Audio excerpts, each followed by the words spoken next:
Kung mapapansin nyo dito sa concrete joint na to, yung banding dito maganda sa concrete joint na to. Pero pagdating niya dito, bakit nagkaroon siya na ng crack?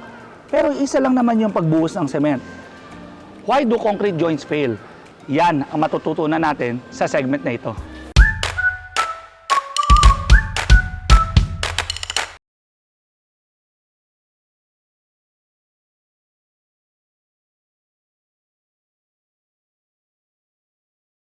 Ano ba ang concrete joints? There are two types of concrete joints. One is the movement joints and the other one is the non-movement joints. Under some movement joints, there are again four types. The first type is the isolation joint or the expansion joint. There's also the construction joint, also known as the contraction joint. Then there is also the control joints. Then there is also the sealing joints. So basically, itong mga joints na to entails movement. So normally, you use sealants para magkaroon sila ng movement, para mabigyan sila ng freedom of movement. But hindi kasi yun yung topic natin today. So I'll not discuss much about the movement joints. I'll discuss it in the next topic natin or next episode. No? So I'm here to discuss about the non-movement joints. Ano nga ba naman ang mga non-movement joints? Tinawag siyang non-movement joint kasi hindi siya intended to relieve or absorb the movements between structural elements. Instead, ito yung mga joints na intended to make two structures monolithic. So basically, magiging isang solid structure na siya. Sa mga non-movement joints, kailangan ng tensile strength or yung ability ng material to resist tearing or pagkapunit. Dito papasok ang bonding agents which have tensile strength para mag-bond ang dalawang structures at hindi mapunit despite the expansion, contraction, and dynamic movements.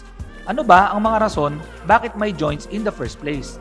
Number 1, hindi sinasadya na kulang ang buhos at kailangan ituloy sa susunod. Number 2, Tulad nito, meron siyang old to new concrete na gusto niyang i-bond, no? Or meron siyang slab, tapos the following day gusto niya ulit magdugtong ulit. Pwede rin. So possible din yung retaining wall, nagbuhos siya and then hindi siya natapos today, tomorrow dudugsungan niya ulit, kailangan niya ulit ng bonding agent. kailangan portion by portion ang buhos para hindi magkaroon na mabigat na stress sa baba gaya ng pagbuhos sa basements. Number 3, kailangan ng panibagong concrete structure next to the old one.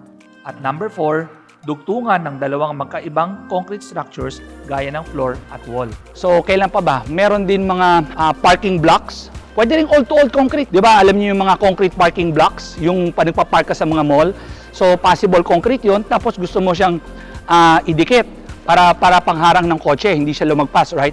So, still, kahit na may dowel na yan, you still need a bonding agent para pag naatrasan, hindi naman kumalas. So, kung makikita nyo dito, bakit nga ba maganda dito, pero pangit dito? Alright, so, kailangan muna natin intindihin, ang mga old to new concrete ay hindi po didikit. Okay? So, meaning, hindi na sila monolithic. Kasi ang semento kasi, it has good compressive strength, pero hindi maganda yung bonding properties niya. Chemically, habang nasa same state sila ng mga molecules, maganda yung bonding niya. Maganda yung dikit. So, para mag-form ng isang magandang compressive strength na material. But, kapag tumuyo na yung konkreto, and then magdidikit ka ulit ng bago, wet na concrete, hindi na maganda ang kanyang bonding strength. So, ganito po yung nangyari dito ngayon sa crack na to. So yung binuhos sila ng new concrete, hindi dumikit sa old na concrete. Alright? Bakit dumikit dito? Dumikit siya dito dahil gumamit sila ng bonding agent. So possible, yung worker, hindi niya masyadong pinahira ng maayos or tinatamad yung worker, hindi maayos yung paglagay. So kaya nagkaroon ng ganito. May mga portions na maganda. Halos monolithic, no? Ang linis. No? So hindi lang maganda yung pagkapahid, pero kung makikita mo, monolithic siya. Halos hindi mo makita yung difference eh.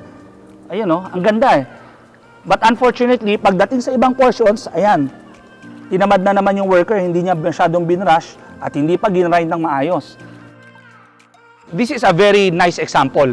Well, sayang nga lang, pangit yung pagkagawa dito, but this is a very good example para sa atin, no, sa mga manunood at para sa akin to share to you yung difference talaga ng is with bonding agent and without a bonding agent. Okay, so may mga times na sinasabi sa traditional method na nagtitik-tik pa sila probably ng plaster wall bago idikit yung new concrete. Kung tatanungin nyo kami based on our research and experience, yung mga tiniktik ninyo is only good as a mechanical key. Parang susi, mechanical key. So, imagine mo, para ka naglagay ng hook. Imagine mo yung old concrete mo, and then naglagay ka na yon ng bago. So yung bago mo, yung liquid mo, yung semento mo, pare example, liquid siya. Sumabit siya doon para magkaroon ng mechanical key. So nagkaroon ka ng parang hook at saka lock para hindi siya gumalaw. Pero kunwari gumalaw siya ng ganyan, palabas or nag-expand or nag-contract, matatanggal siya, kakapakpo siya. Same thing din sa slab natin. Kahit maglagay ka ng mechanical key, it doesn't mean na effective yun as a bonding or magiging monolithic yung konkreto. Still, you need a bonding agent for this. Ayan. Under sa bonding agent, kailangan natin intindihin, there are 3 types. Okay, one is the acrylic-based type. Okay, the other one is the epoxy-based type and the PVA-based type. Marami kayong makikita ang PVA-based type sa market, but we do not recommend this one. Okay, so ang PVA kasi is parang school glue. Pag tumuyo siya, may parang film. Okay, so kung mabagal yung worker natin and then nagkaroon ng film, magiging debonding agent yon. So hindi na siya didikit. Mainis ka lalo kasi kakapak yung buong slab mo.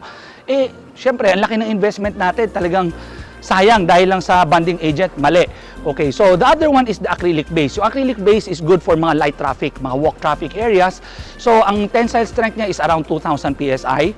So good siya over PVA because kapag natuyuan yung acrylic, medyo tacky pa rin siya.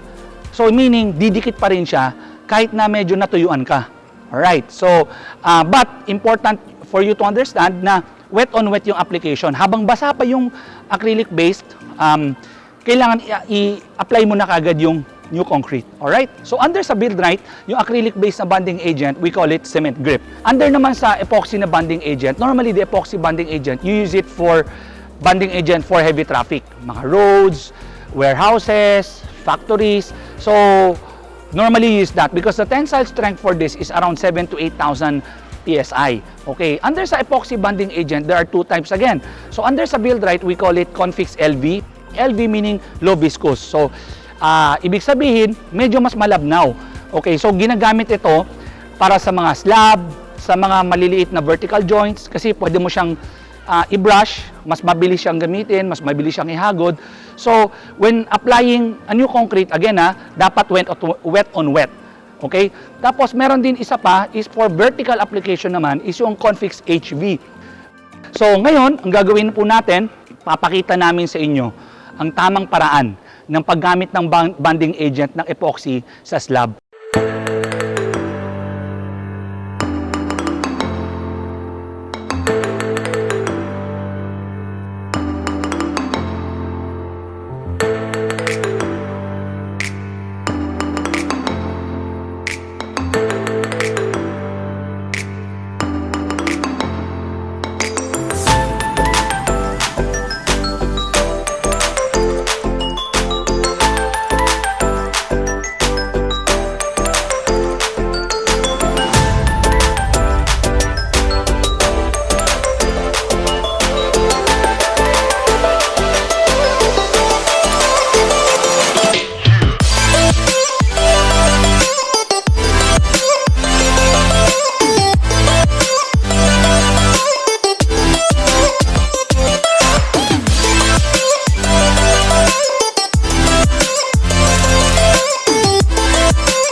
Ayan, sana naging mas malinaw na sa inyo kung paano iwasan ang mga failures sa construction concrete joints. Again kung meron kayong mga suggestions, comments, or meron kayong mga videos na gusto namin gawin, please comment sa mga comment section namin or PM nyo lang sa amin para alam po namin ano pa yung mga gusto nyo matutunan at maintindihan.